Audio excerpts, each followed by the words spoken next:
لبنان کا سب سے مالدار آدمی ایمل البستانی تھا۔ اس نے اپنے لیے ایک خوبصورت علاقے میں جو کہ بیروت کے ساحل پر تھا قبر بنوائی کہ مرنے کے بعد مجھے اس قبر میں دفن کیا جائے۔ اس کے پاس اپنا ذاتی جہاز تھا اور جب دھماکہ ہوا تو وہ جہاز سمیت سمندر میں ڈوب گیا۔ لاکھوں ڈالر خرچ کرنے کے بعد اس کے جہاز کا پتہ تو چل گیا لیکن لاش نہیں ملی جسے اس قبر میں دفن کیا جائے جو اس نے اپنے لیے بنوائی تھی۔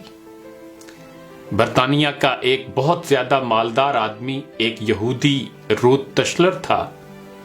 وہ اتنا دولت مند تھا کہ کبھی کبھی حکومت اس سے قرض لیتی تھی۔ اس نے اپنے عظیم الشان محل میں ایک کمرہ اپنی دولت رکھنے کے لیے مختص کیا تھا جو کہ ہر وقت سیم و زر سے بھرا رہتا تھا۔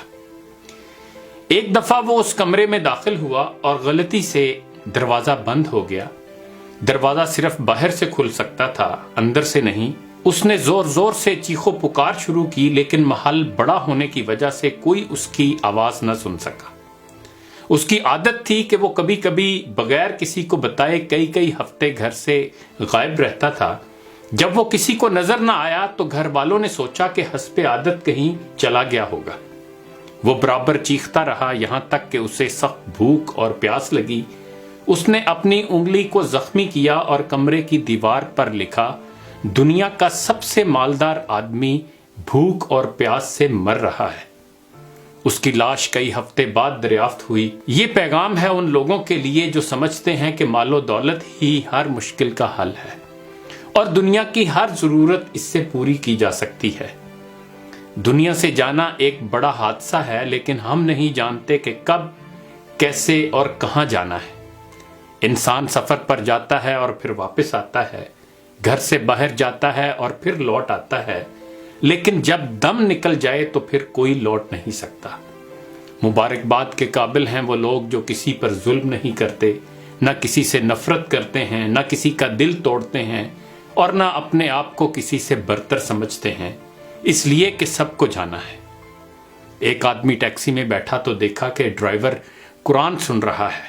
اس نے پوچھا، کیا کوئی آدمی مر گیا ہے؟ اس ٹیکسی ڈرائیور نے جواب میں کہا کہ ہاں، ہمارے دل مر چکے ہیں۔ قیدی اس لیے قرآن مانگتا ہے کہ قید تنہائی میں اس کا ساتھی بنے۔ مریض ہسپتال میں اس لیے قرآن مانگتا ہے تاکہ اللہ اس کے مرض کو دور کرے، اور مردہ قبر میں تمنا کرے گا کاش میں قرآن پڑھتا تو آج قرآن قبر میں میرا غم خوار ہوتا۔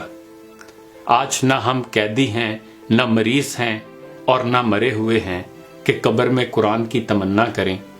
قرآن آج ہمارے ہاتھوں میں ہے، آنکھوں کے سامنے ہے، تو کیا ہمیں اس بات کا انتظار ہے کہ ہم ان مصیبتوں میں سے کسی ایک مصیبت میں گرفتار ہو جائیں اور پھر قرآن کو طلب کریں؟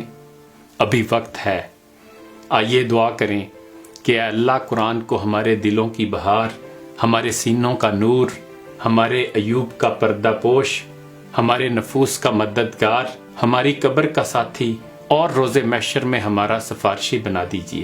اے اللہ ہمیں قرآن کے حقوق ادا کرنے کی توفیق عطا فرما دیجئے۔ اقبال نے بھی ہمیں جھنجھوڑنے کی کوشش کی تھی، زمیں کیا آسماں بھی تیری کج بینی پہ روتا ہے، غضب ہے سطر قرآن کو چلیپا کر دیا تو نے، زباں سے گر کیا توحید کا دعویٰ تو کیا حاصل، بنایا ہے بت پندار کو اپنا خدا تو نے۔